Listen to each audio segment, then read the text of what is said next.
Hello, everyone. Mic on? Sure do.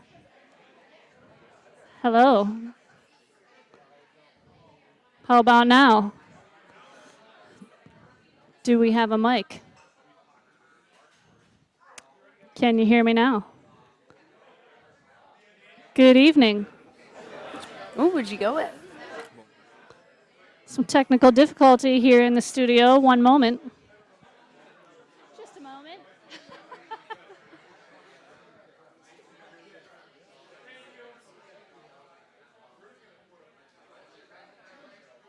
All right. How about now? Okay. Hello. Welcome to Science on Tap Minocqua. I'm Carol Warden. I work at UW Trout Lake Station. Science on Tap is an example of the Wisconsin idea, an idea conceived in 1905 that the boundaries of the university are the boundaries of the state. Our partners in Science on Tap include Rocky Reef Brewing, the Lakeland chapter of the Wisconsin Alumni Association, UW Kemp Natural Resources Station, UW Trout Lake Station, Minocqua Public Library, and WXPR Radio. Science on Tap is supported through a grant from the Brittingham Fund from the University of Wisconsin-Madison. You have 3 ways to watch. The best way is right here in person with us. Thank you for coming out. You can also watch on YouTube live. And when you tune in there, you can ask questions in the comment box. And there's also a link on our website for Science on Tap Minocqua that will take you to the live stream as well. We also archive our events, so you can watch them at later dates as well through our Minocqua Science on Tap website. This is the last event of this season, so we'll be back in October with more interesting topics. So be sure to stay in touch with us via email or our website to see what those topics will be come fall. All right, tonight we have Christy and Tyler Smith, straight right here from Rocky Reef. Christy is from Mequon, Wisconsin, and graduated from the University of Iowa in 2010 with a bachelor's degree in entrepreneurship and business marketing. Tyler is from Joliet, Illinois, and also attended the University of Iowa, graduating with a bachelor's degree in political science and a minor in business. It was here that the two of them met in their senior year. Upon graduating, they both worked several sales jobs and ended up traveling around the country from Milwaukee to San Antonio, Chicago, Newport Beach, Fort Myers, back to Chicago, and then finally good old here, Woodruff, Wisconsin. And it was their time living in Newport Beach that they stumbled upon the booming craft beer business. And they really became interested in it. Bought a new brew kit and every sort of brewing book they could get their hands on. And one day Tyler said to Christy, "Hey, you want to start a brewery?" And she thought it was crazy, but she said yes. So without any investors or people believing in them, they say that even their family thought they were crazy about this idea. They decided to move to Christy's grandma's house that is on Trout Lake, Rocky Reef to be more specific, on Trout Lake. And there they figured out where to start. And when this building came for sale, they thought it was the perfect spot for them to start their brewery. So Christy sold her car, and they bought their first nanobrew system called the Brew Magic. The Brew Magic is only able to make 15 gallons of beer at a time, so you can imagine they had to brew basically nonstop to keep up, because, you know, Wisconsin. After some success, they slowly added bigger and more tanks a little at a time, and now they brew on a 15-barrel brew house, which is 465 gallons at a time, and have over 40 beers in their profile. And we'll get to hear about that process in just a bit. So with our traditional trivia question, here's a story about Christy and Tyler. So Rocky Reef has done a lot of collaborations with other brewers in the region, and their first collaboration was also one of their favorites. It was with Workforce Brewing in Plainfield, Illinois, and it was late February, basically a blizzard outside, and they were making their Stupid Sticky Fingers, which is an Imperial S'mores Stout. They had the genius idea that they were going to roast all the marshmallows that they needed for the stout to put into the mix.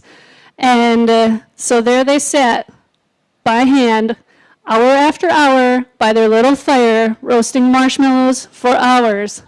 in the middle of a blizzard in the Midwest. So how many pounds of marshmallows did they roast over the fire that day? 20 pounds, 50 pounds, or 75 pounds of marshmallows? 75. And I went on Google and looked at how many marshmallows are in 1 pound, and that's over 4,000 marshmallows, people. So this is some dedication that is unprecedented. Needless to say, next time they made the beer, they did not roast that many marshmallows. Christy and Tyler.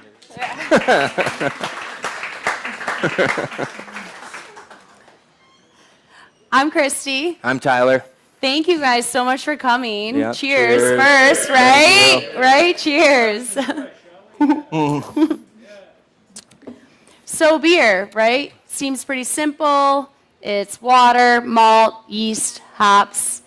But actually there's a lot of chemical reactions that go into it. And so we're here to dive into that part. Go down the wormhole.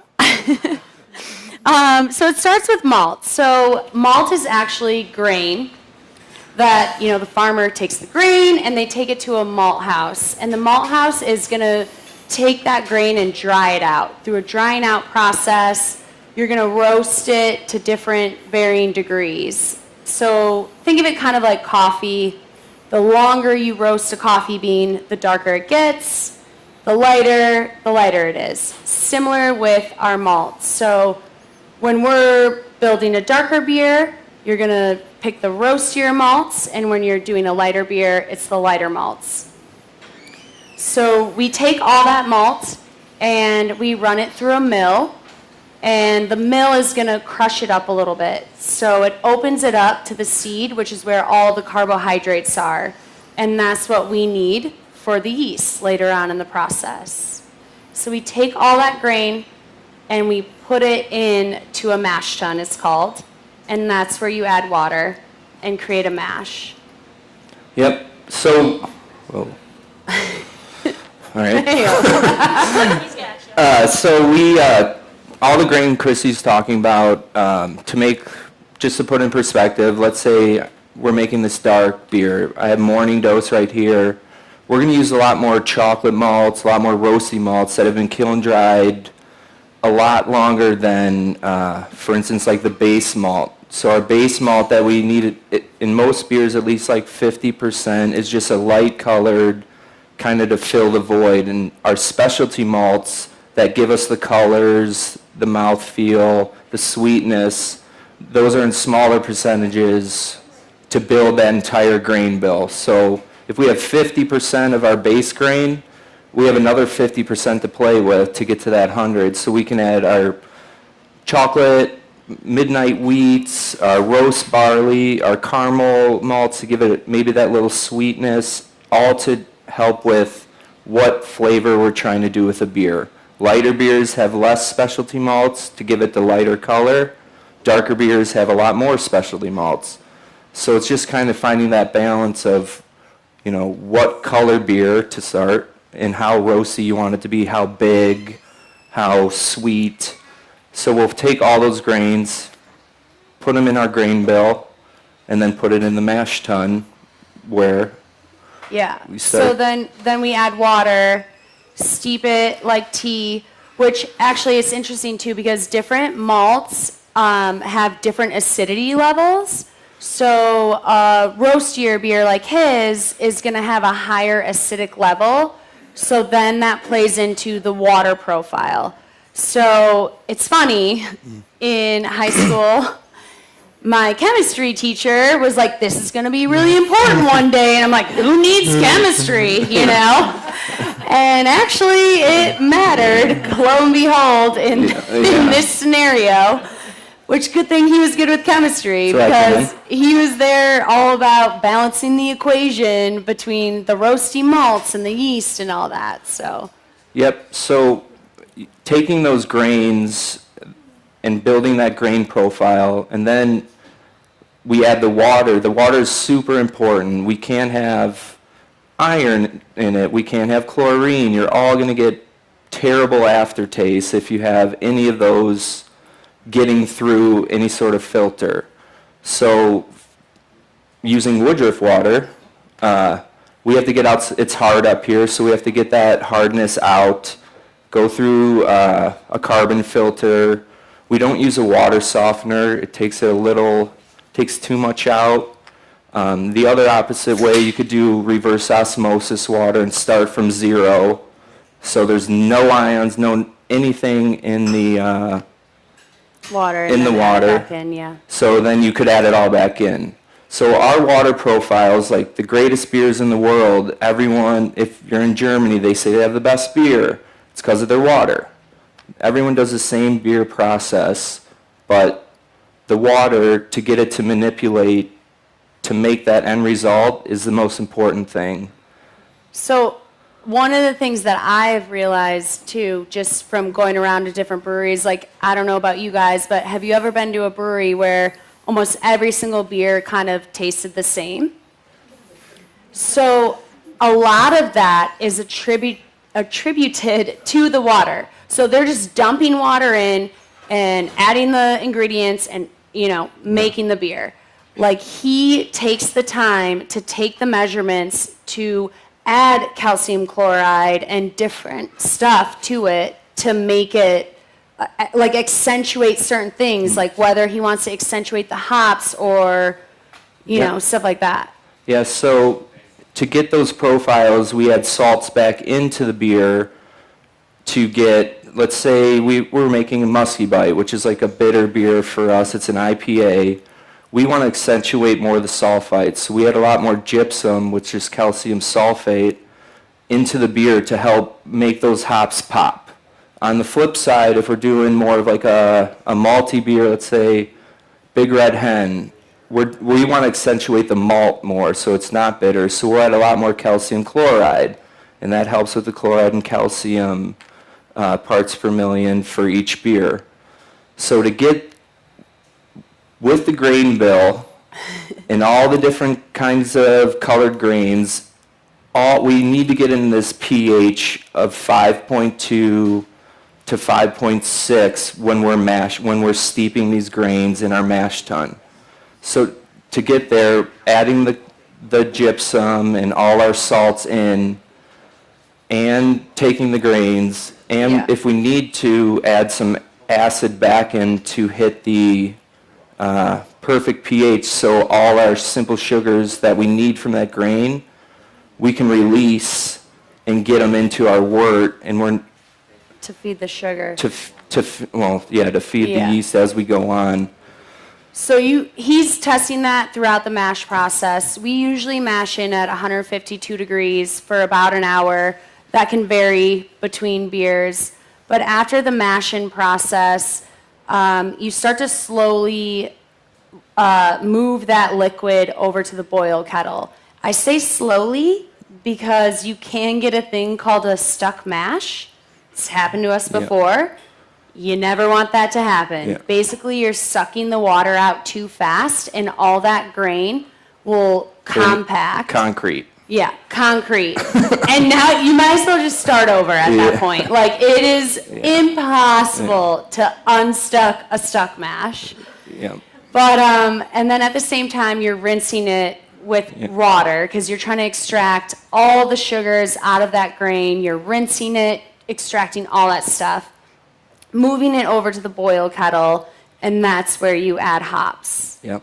Hops are grown all over the world. It's crazy. I feel like I would have never known that, but they're grown in Michigan, Wisconsin, Oregon, New Zealand. You can get them all over the place. They all have their own unique profiles and, I don't know, a lot of stuff. Yes, so hops are, one of the four most important things, and you can do a lot with them.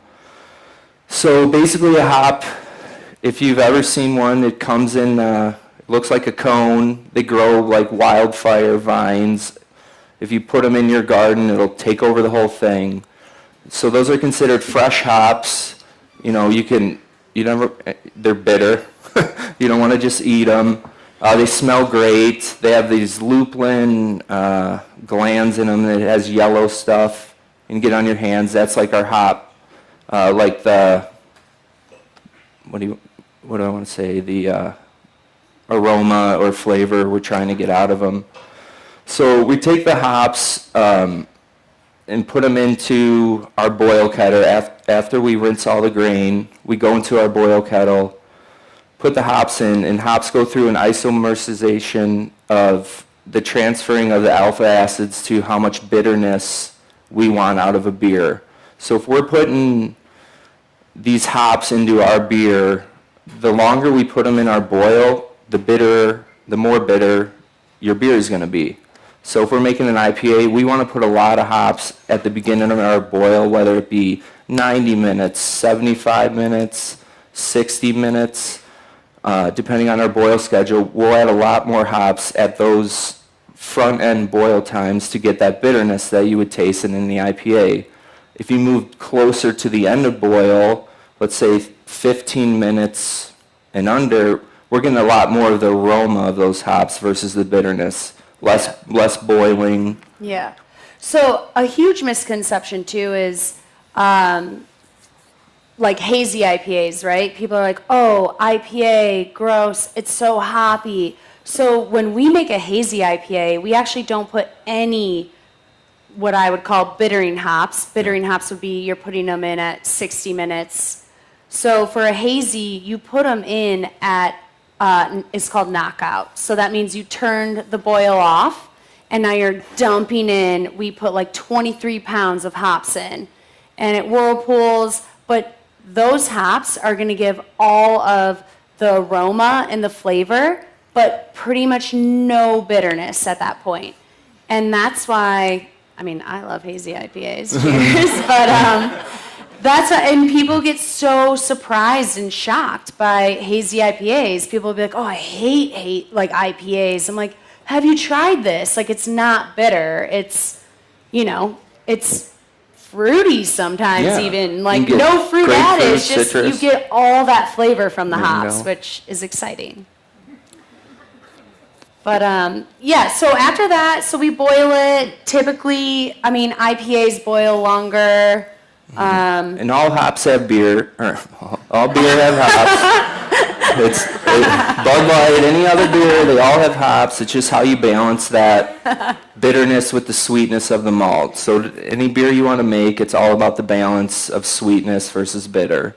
Light Yeah. beers, let's say it goes on the International Bitterness Scale, IBUs. So if we're making a light beer, we want maybe 10 IBUs. If we're making a hoppy beer, we want 60 to 80 IBUs. The hazy IPAs, we don't want any. Yeah. We just want all the aroma and all the flavor to be able to make that pop when you pour it right off the tap or pop your can. That's what gives it all that aroma, those really, really late hops. Yeah.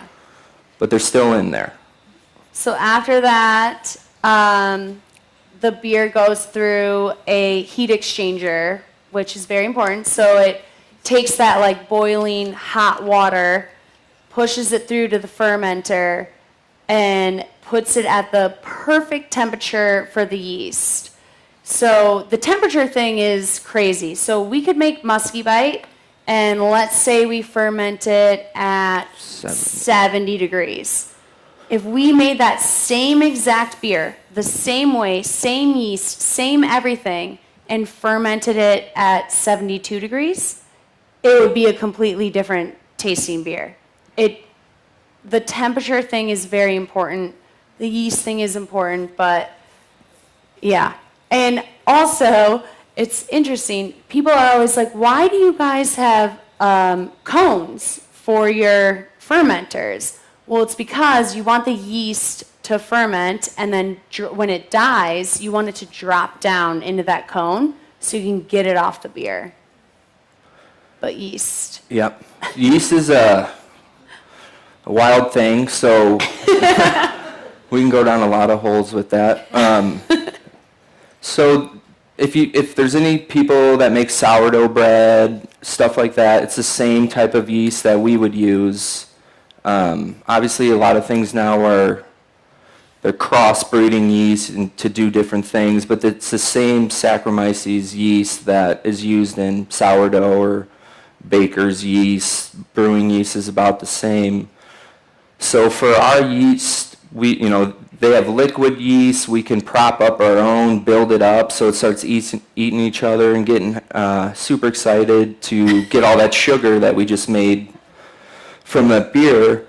And so the yeast will eat the sugar from all the beer and at the start of fermentation. So we're adding it the second it comes out of the heat exchanger. It goes into our fermenter. So ale, we can mostly go do down that ale, too. so that's Yes. like top cropping yeast. Yeah, so ales are the vast majority of craft brewers. All the big guys are mostly lagers. So ale yeast is top cropping, it's called. It's considered. So if we had an open clay pot like they did 10,000 years ago, they would put all their grain in there and their water and whatever wild yeast was in the air. It would eat that sugar they just made, and as it's bubbling and doing its job, they could take some of that yeast off the top and then use it for another beer. Down hundreds of generations, these guys probably did it once. They had their same thing. You could keep reusing it and keep going. It just thrives if it's in the right location or right atmosphere. Yeah. And then lager yeast is considered bottom cropping, so it ferments a lot colder. We're talking 45 to 55, our temperature during fermentation, versus ale is about 60 to 75. Some crazy yeast you can ferment at 95 degrees and it just goes insane. Yeah, we do that. Yeah, we do that. We do ferment a beer at 95 degrees, and it just makes a mess back there Oh and my blows God, up it's everywhere. insane. Like blowing stuff everywhere. It's Yeah. a mess, but it like cuts the fermentation time in half. It's Yeah. crazy. Like Yeah. we've started to learn some weird shortcuts, and yeast is a insane thing. But yeah, we learned a shortcut that ferment at 95 for certain beers, and it'll Makes good hazy IPA. yeah, it makes good hazy IPAs. But yeah, okay. So after that, the beer goes, into the bright tank, and then at the bright tank, it So carbs. after the yeast is pitched, a beer usually an ale would take anywhere from, let's say, 7 to 15 days to be done. It'd probably take about 17 days to be in your glass. Most of our ales that aren't 10% or really high, that take a lot of time for the yeast to do its thing. Lagers, on the other hand, you need to ferment that colder temp because that's what that yeast likes for, I would say, 14 to 26 days. But then you have to lager it. So lagering is basically, once the yeast is done eating all the sugars, it's there, it has to re-eat all the byproducts that it recycle, that it shed during its process of producing the alcohol.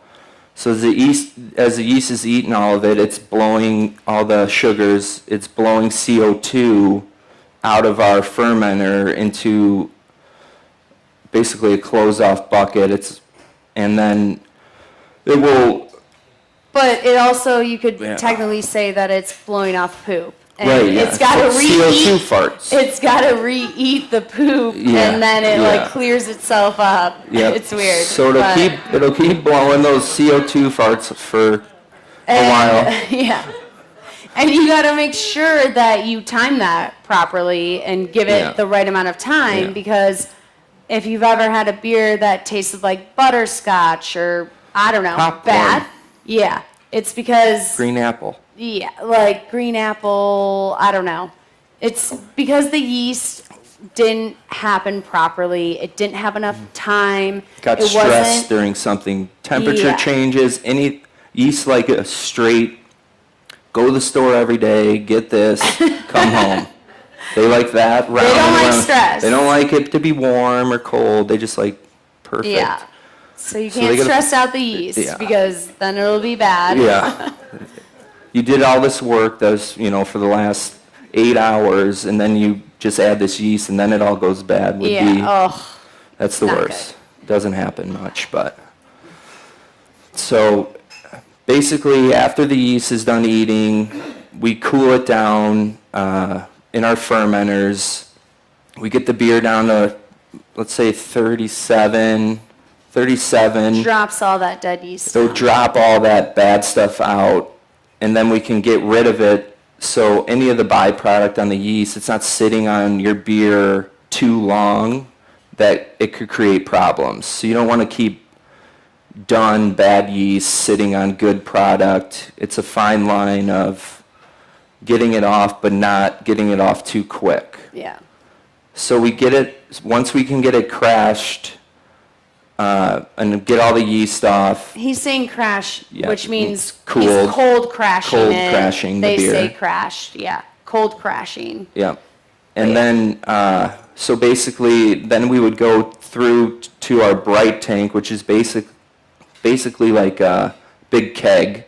And we put that fresh beer in there, super cold, like 34 by the time it's in there. And then we add CO2 to it to give it the bubbles. So each beer has a different volume of CO2 to be able to give it that bubble versus flatness. So like a stout would be slightly less than, let's say, a Pilsner. A Pilsner, right? You're going to want to put way more CO2 into a Pilsner than you would a stout. Yeah. So in volumes wise, we put 2.5 volumes of CO2 into like a stout or something very heavy. And for instance, like a seltzer, we put 3 volumes, and that's super, super bubbly. If you try the difference, it's like drinking a soda. I mean, you can't drink it. There's a lot of bubbles in there. So we get it all in there, and we can measure that. Usually takes like 2 days, I would say, roughly. for that carbonation period. And then from there, we keg and can it. And then we give it to you guys. Yeah. So do you have any questions? Yeah. Amber will come around with a mic. Amber will come around with a mic, so wait for her to find you so our online audience can hear you as well. Hi, I was wondering when you add essentially the marshmallows or the flavors, is that at the very end? Want me to take that? Yeah, want me to take it? Did you hear the question? Yes. So the marshmallows, any adjunct that we're adding into like a big stout, we add those into the boil. So marshmallow, after roasting 75 pounds of it, we thought like, oh, hey, we're going to get the fire roasty of this campfire stout we're trying to do, but marshmallows are basically just sugar, and it just disintegrates, makes the beer bigger. More sugar for the yeast. Yeah, more sugar to make the beer 11%. So we'll add them in the boil towards the end, so we can boil them down, and we don't have too big of a sticky mess in our kettle. So Yeah. Yeah. I Just guess at just the in end, the kettle. At the end of the boil. Yeah. I have no idea about any of this, but I Well, really, you know. I really like the product. So, but I'm wondering, you got all these beers, different, do you do those out of one batch, or do you do each batch separate?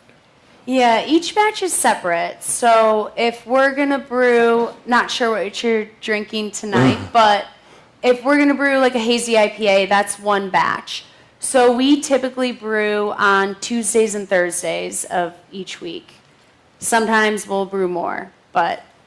And then as we find a need for different beer that we don't have, it comes in the schedule. If we're low on light beers, we're like, let's make a new light beer. If we need a stout, let's make a new stout. So depending on how it rolls. Yeah.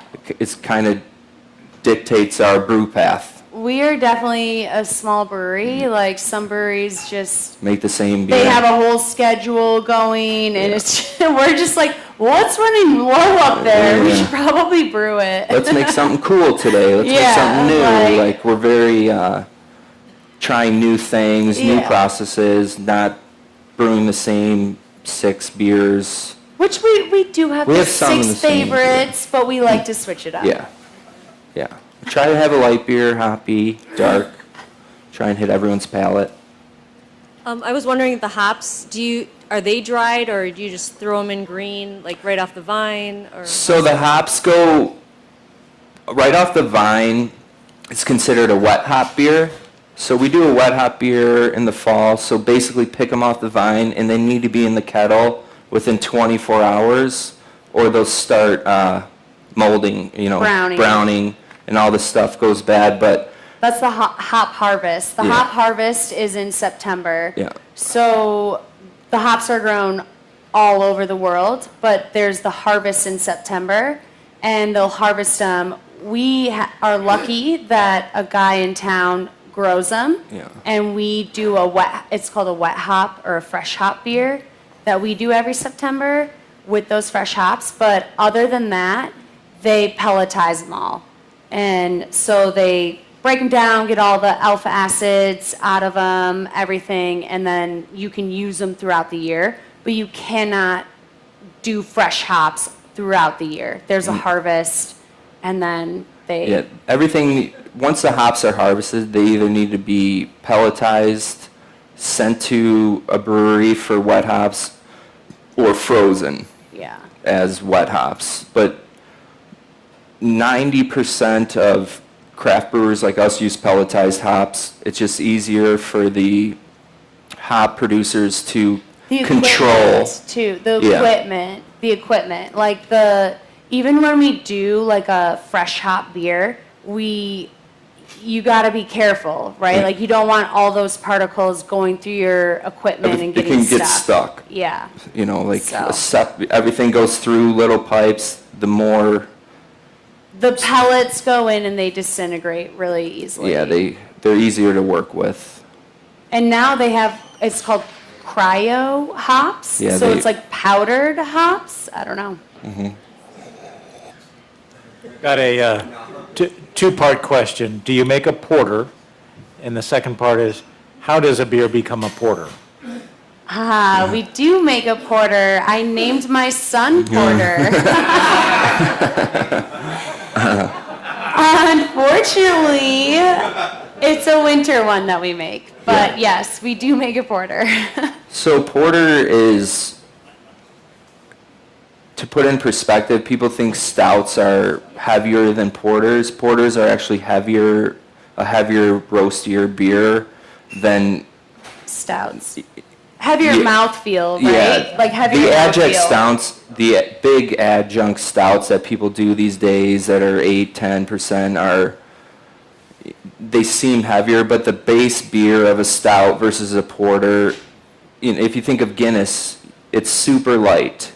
It's, That's it's stout. super easy to drink. It's 4%.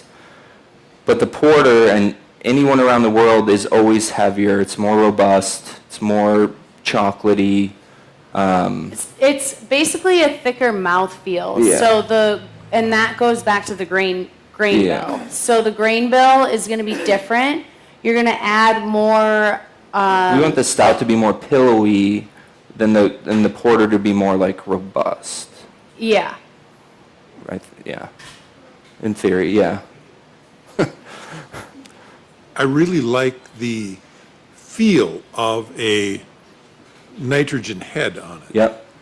Do you do that? What are some of the problems with using it? So We nitro, just haven't done nitro. Yeah. I mean, we love nitro. Yeah. And I've seen, honestly, like a huge trend with nitro IPAs, actually, which is crazy. We're Yeah. thinking about it. We just haven't done it yet. yeah. So the gas, the problem with nitro is you still need to carbonate the beer with CO2, but you only do it to like a volume or so. It's super, super light, and you got to push it through the Through tap nitro, with yeah. beer gas, like a nitro mix to give it that foamy beer, but none of the bubbles, none of the fizz. Yeah.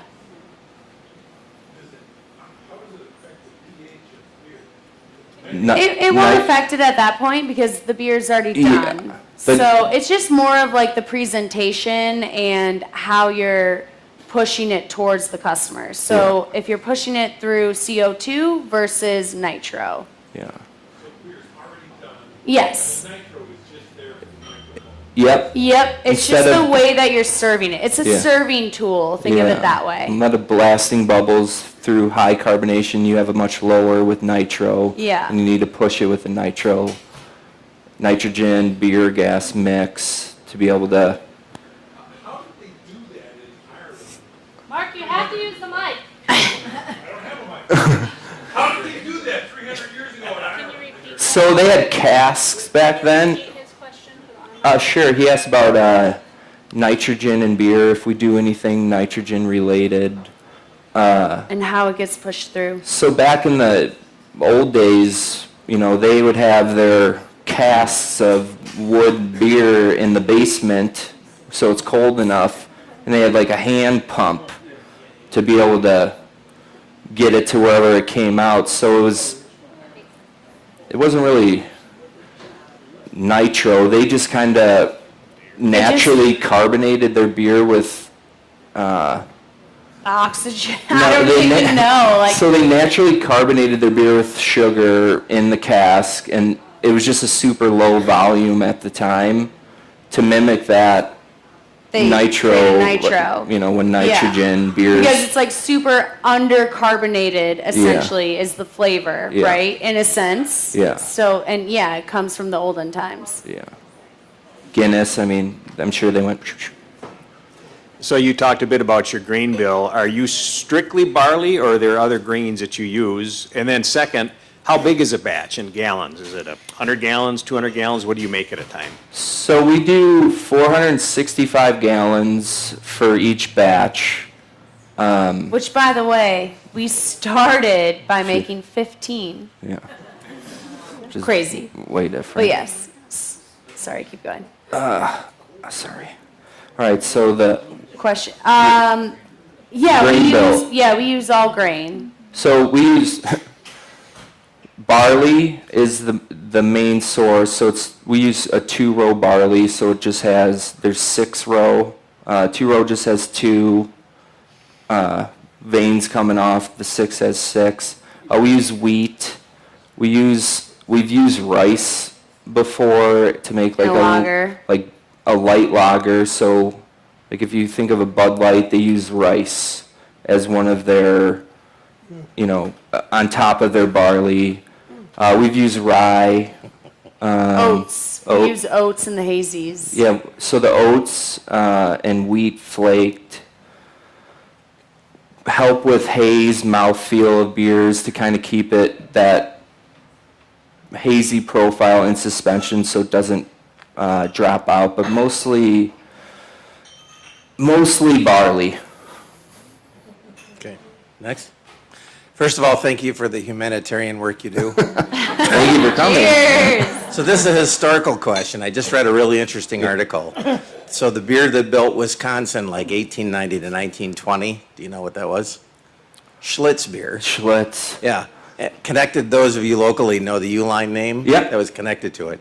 So apparently they had the very Germanic recipe, then they watered it down in like the 50s, and their popularity just crashed. And then they had a disastrous marketing campaign that had very threatening people, like, you got to drink our beer or you're a loser. But that got me interested in the historical side of it. And beer goes back apparently to like the pyramids. That's Oh, where yeah. they feed people. And Yeah. I read an article at one time about, I think it was Dog's Head, if that sounds familiar, Yeah. where they scraped the edges of some urn to try to figure out what Nebuchadnezzar had for beer. Yep. Have you ever dabbled in a historic recipe? Because a lot of this sounds like it's from recipes. Yeah, no, we haven't that historic. People, even that dog, Sam Calagione, he, chewed up spelt and spit it into the kettle because that's how they would like crush the grains back in the day. Because you got to release the sugar, so they would chew it and spit it in a pot and then put the yeast in there to try and get their beard hairs, put in there. Oh, gross. But no, we haven't done anything like to the T historical to that regard yet. Yeah. There is a historical beer category. We were thinking about it. Yeah, Craft Brewers Conference, or World Beer The Cup. World Beer Cup World is a Beer Cup, big yeah. beer competition, and historical beer is One a of big them. category. Yeah. I was just wondering about how the hops were preserved through the year by, you said pelletizing. Is it dehydrating or drying or grinding? What is Yep. it? So they basically all above. They grind them down. They process them right off the vine, grind it down, dry them, and then they have. It's a crazy thing. They have this big conveyors going, and then they bring all that hops off the vine, get them there, and then send them through to pelletize. And the reason they pelletize them, one, you can freeze the longevity of it is much. Yeah, all of Greater. our hops come Yeah, we like keep- frozen. Yeah. You keep them frozen. Yeah, fridge, frozen, cold, Yeah. colder the better. They did the hops so it's easier to ship. 50 pounds of hops will fit in a box, but 50 pounds of hops off the vine is like a truckload.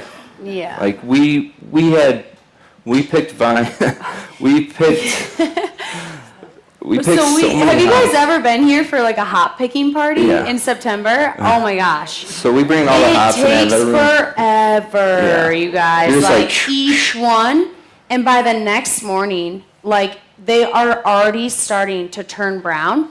You have to cook. You gotta We have cook with garbage them. You cans and it's gotta. only 5 pounds. Like it's just the mass of the hops when they're in that flour Yeah, category in the flour. is just huge. Yeah. You're just dumping in and it's like I only have 30 pounds and that's like 10 5-gallon buckets. There's a super cool hop farm actually in Wisconsin Rapids, right? Yeah. We went and visited it, but wow, we thought we had a lot of equipment. Oh, yeah. They There's- have a ton of, it's a whole new thing. It's crazy.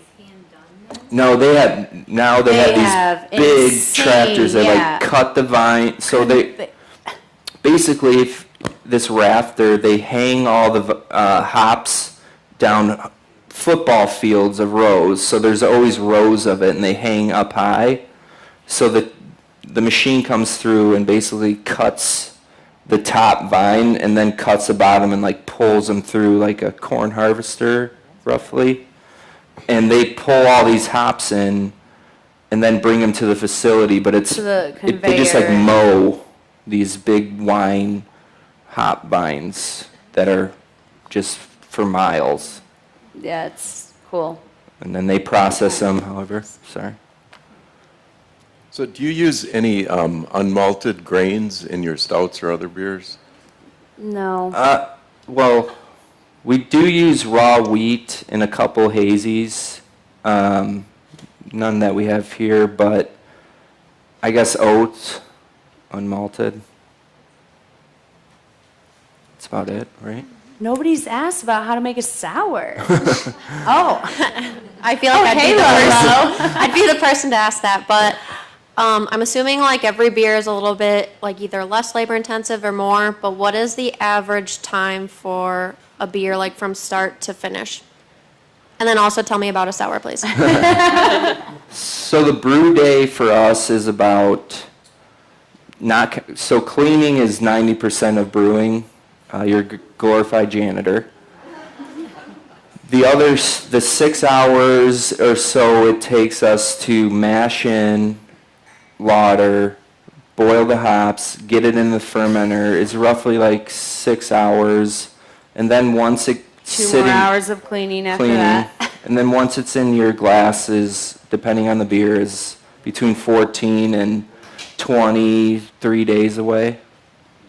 And we are so lucky that we have a local farmer that takes all of our grain. Yeah, Because feed the cows. it's hundreds of pounds of grain every week, and he comes and picks it up.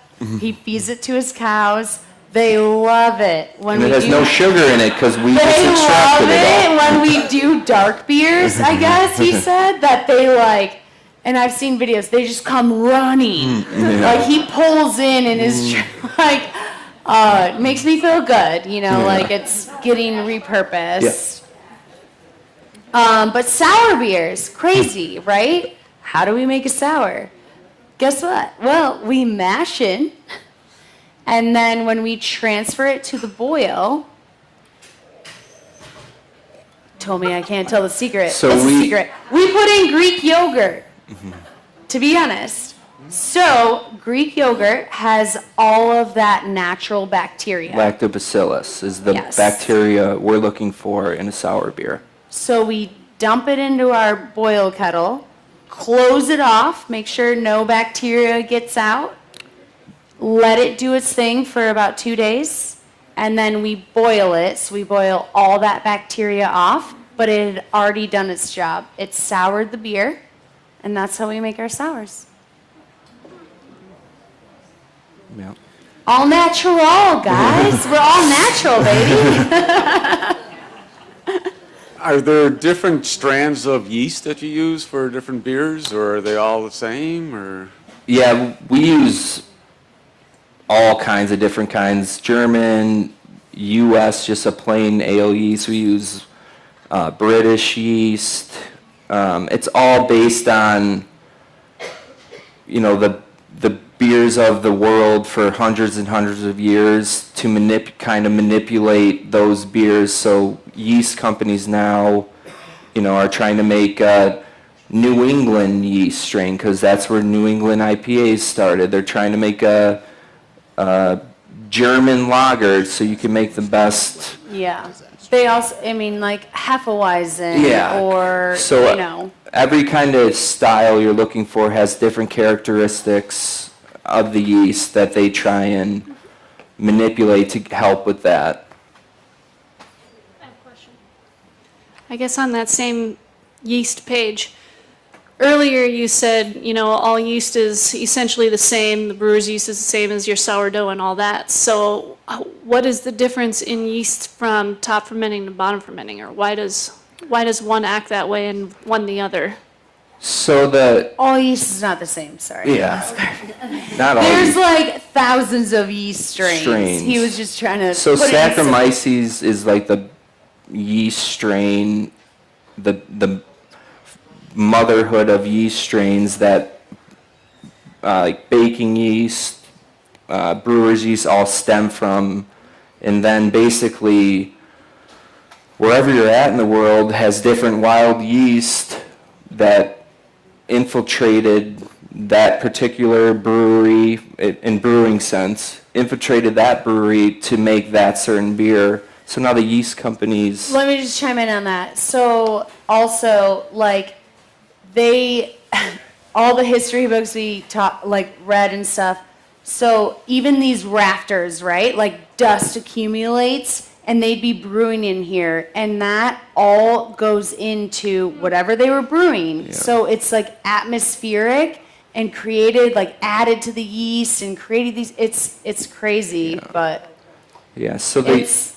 they just like the yeast companies now, they're, everything is so lab specific. They can take a little bit of this yeast and a little bit of this to make a Rocky Reef yeast, and because that's what we use the most. And they just kind of hybrid everything nowadays to manipulate German lagers, Hefeweizens, sour beers, Yeah. IPAs. So we have it a little bit easier than the guys back in the day.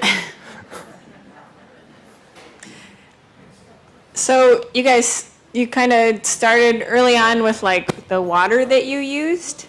And we have, as a limnologist, we have so many interesting water concentrations of different elements and pH, and then like southern Wisconsin versus northern, hard and soft. I wondered if that's like something you've considered playing with, or how, I mean, I know you make your own conditions in the water, but it's also interesting to think about where we live, and I don't know, just curious if you've ever played with the water. So when we started as home brewers, we had no idea that that was an important thing. That like big of a difference. And we went into the homebrew shop. Is my mic being weird? Okay. We went into a homebrew shop, and the homebrew guy was like, well, what's your water pH? And we were like, what do you mean? What's yours? Like literally, we were just like, what do you mean? He's like, well, you gotta know this and that. And we were just like, okay, shit. Water's pretty important. Yeah. So that was kind of like our first encounter with the water situation, that we were like, okay, we need to like really think about it. And when I contacted Lakeland Sanitary, I was like, hey, I need to know your water profile. They were like, what do you mean? Yeah. We don't do that. I'm like, I need to know like all these different levels. And they were like, yeah, we don't do that. Yeah. I'm like, okay, do you want me to come in? Yeah. Like, So as far as like the north side of the state versus south, the water is different. The beer would be, if we just did it the way we did it here, and we did it in Milwaukee, it's going to have some differences until we would have to change our current water profiles based on their water. So if they're not as hard up here, like we would have to manipulate our calcium and sulfate levels to kind of match what we did here. So unless you go, like the people with the worst water, South Florida, super salty. yeah, everyone uses reverse osmosis to get all the chlorine, all the crap out, to just start fresh, and then you can basically make Germany's water, you can make England's water, you can make anyone's water, because you're starting at zero on the RO system. So that's how you can kind of get around making the same beer anywhere in the world if you have RO.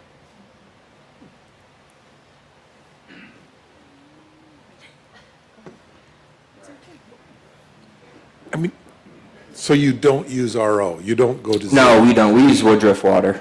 And then, Woodruff, baby! and how do you measure what's in it? I mean, there's. So we send I'm an analytical chemist, so you can do whatever you want. We have like a testing kit that we do, because also we know that Woodruff does like a flushing system once in a while. Yeah. And we've been asking them to be on the date for when they do that, because it changes our water. Yeah. But Yeah. in the meantime, we have, what is it called that you have? We have every sort of testing. Water testing thing. So we test the water. We send the water itself to a lab. So it's in Badger Labs. Yeah, it's in Madison or Shout wherever. out. So they give us exact profile of what the water is at that time. And obviously it doesn't change much. Probably changes quarterly, but it's all pretty close. We just double check it. Yeah. So how often do you check it? Probably quarterly. So we can, if things are, it doesn't really change too much as far as like, if Usually our never pH changes, was 7.2 and now it's 7.1, that's not really going to affect our bottom line. Do you pay attention to the calcium and the magnesium and the sulfates? Yes.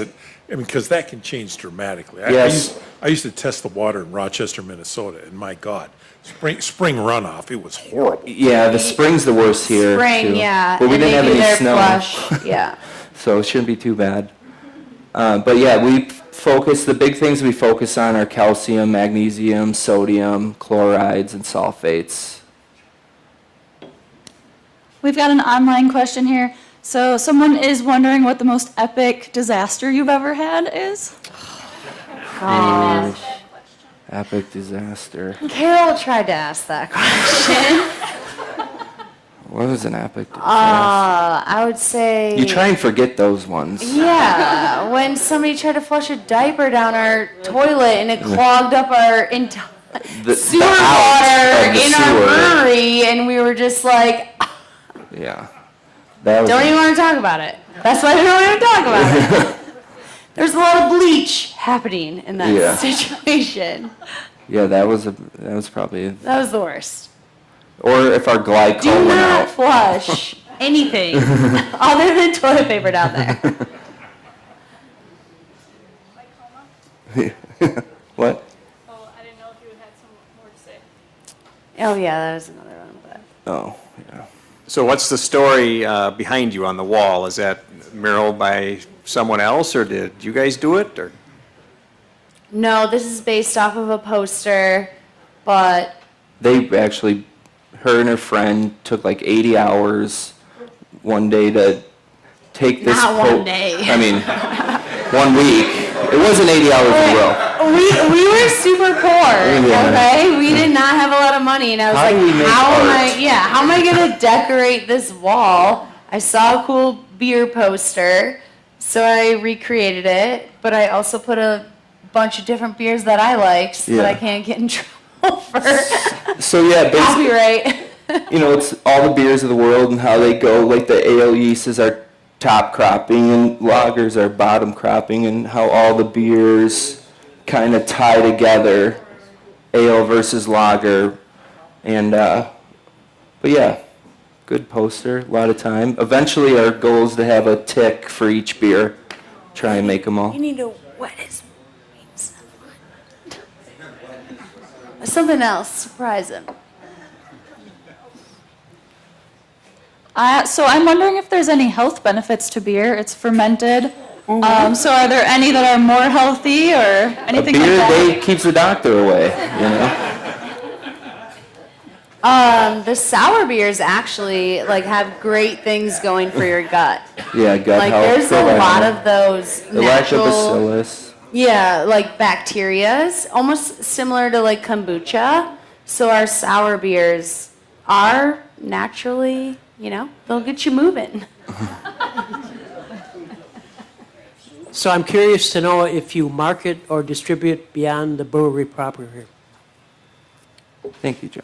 Yeah, we do actually. So we self-distribute around town, and then we have 2 different distributors. So we're with Zastro Distributing, that's tackling kind of like the Northwood side. And then we're with Beer Express, which is kind of Milwaukee, Madison side of things. So we're trying to get our beer more out there. Grocery stores around, bars around town, TJ's Butcher's Block, we got some there. But yeah, anywhere that we can try and spread the word, get on tap, get cans in to help with sales. Yeah, we're in BP, camps, Quick a lot of places. Yeah. Your local Quick Trip? Just around here. You mentioned kombucha, and I was just wondering if you ever thought of making mead or kombucha. Oh yeah, Joey! So the kombucha thing, is a real thing. Sorry, our bartender is a kombucha maker. That's why. Yeah. So the problem with kombucha is the SCOBY that you use is so gross and can really infiltrate other products or other processes in your brewery that could really. It's just very wild. That you gotta be yeast is careful. very wild. So you got to be careful. We can't make mead.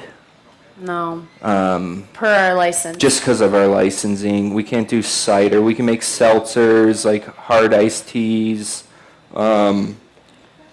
Nobody's even asked about a seltzer. How do you make a seltzer, guys?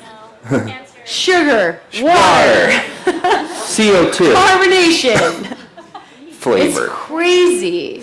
Yeah, so seltzers are, for anyone who is a seltzer drinker, it's basically just sugar water that you ferment out all the sugar. So that's how they can tell you, there's 0 sugar in here.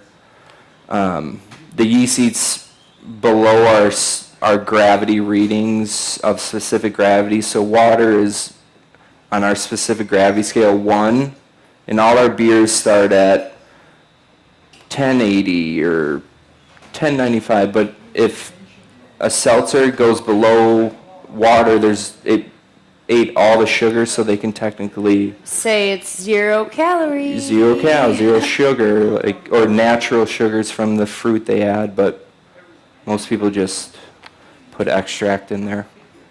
But it's, yeah, sugar, water, carbonation. It's very basic. How do you come up with all your names of your beers? I knew it. I knew it was coming. I was gonna be like, we get super drunk. Just kidding. So,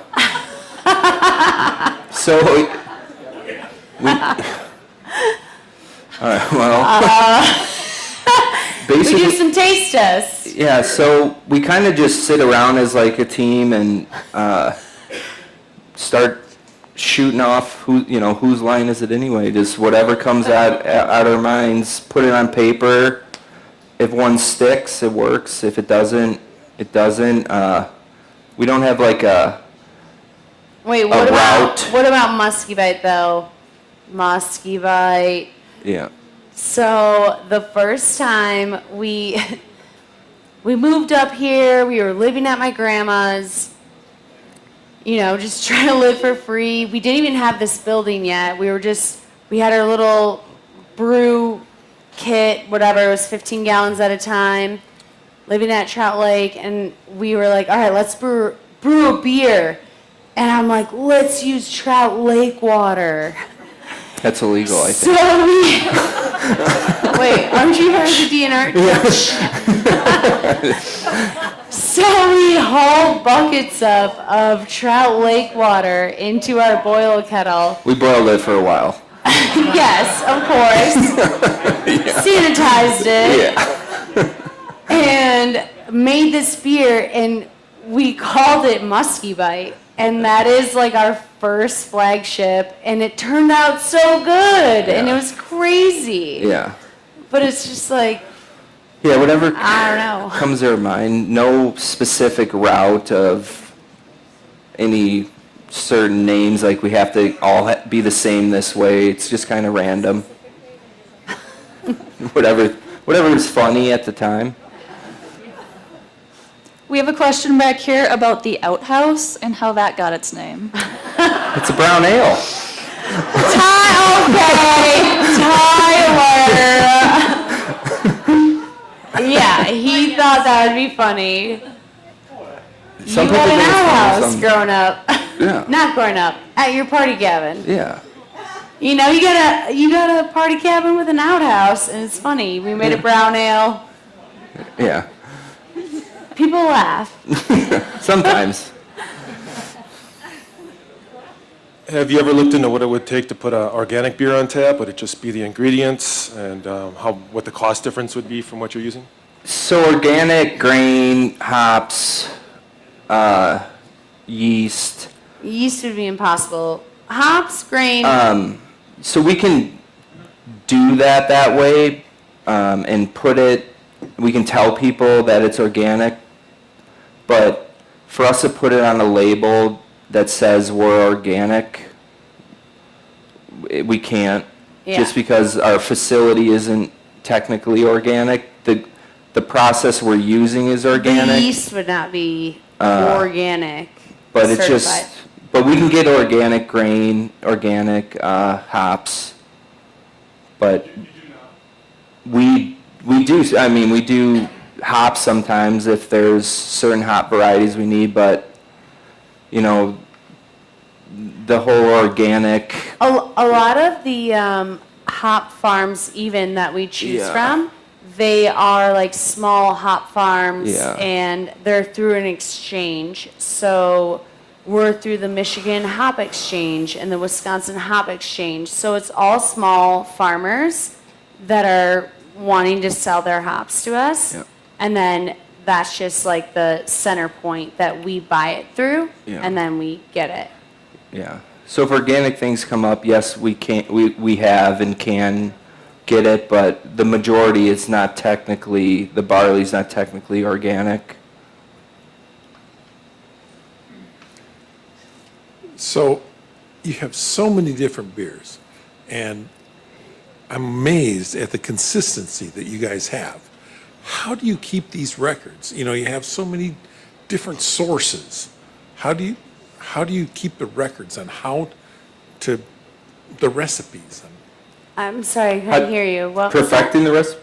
Well, no, I mean, you have so many different beers, and you change. But Muskie Bite has been consistent. It's awesome. How do you keep these records? How do you source these things to make it the same? I mean, it's not Budweiser, the same damn thing every time. So the biggest thing is the hop varieties for like an IPA to keep that consistent bitterness, piney, fruity flavor. So for instance, the hops we use in that is Mosaic. So we have a hop contract with a company to get all those same field or crop, crop of Mosaic to try and, to the best of our ability, keep the beer as consistent as possible. We always have to watch when we're mashing to make sure we're getting the same efficiency. So changing grain suppliers can affect our efficiency, how much sugars we're extracting from each grain. So we try not to change our grain provider unless it's absolutely necessary. But as it's basically hitting as long as we can hit our numbers of our starting gravity to our finishing gravity to get that alcohol point we're looking for, we can always adjust the hops. So if a hop has less alpha acids than the crop before, we can adjust that via, I have a calculation for it, but just to help with keep consistency. And that's one of the things too that we realized, like, we were self-milling all of our grains, and then our efficiency was, Just I don't know, ups and and downs. maybe like 60% efficiency. And then we started to pay the company, the maltsters, to mill our grains for us.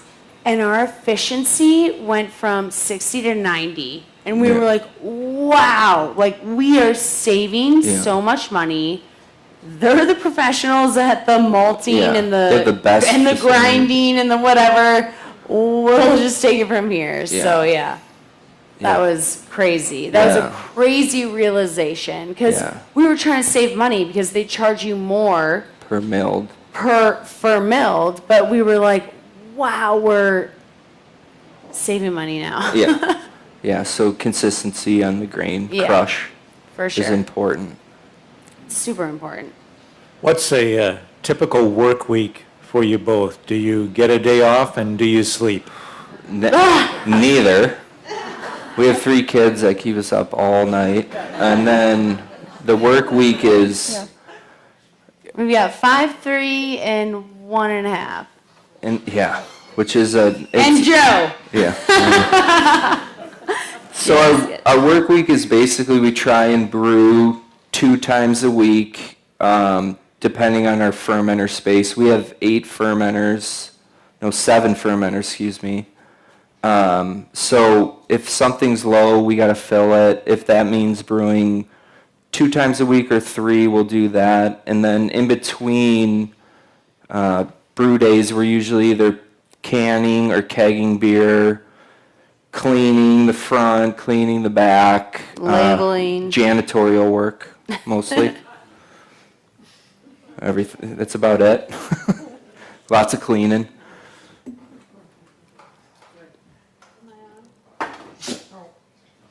Any other questions tonight? All right, I'm sure you'll have a lot of follow-ups afterwards. We're here for questions, so Mike, you dead? here you can talk into mine. Cheers, everybody. Yeah. Thank you so much for coming. Woo! Hey, drink up. Thank you all for coming tonight. Thank you so much to Tyler and Christy for this excellent educational show on brewing beer.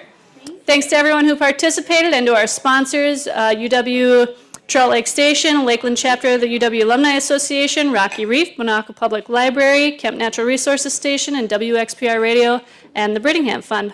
We'll see you back here in October. Stay up to date on our website. And if you want to sign up for emails, you can sign up on our list back there. And you can also go to contact us on our website. Have a good one.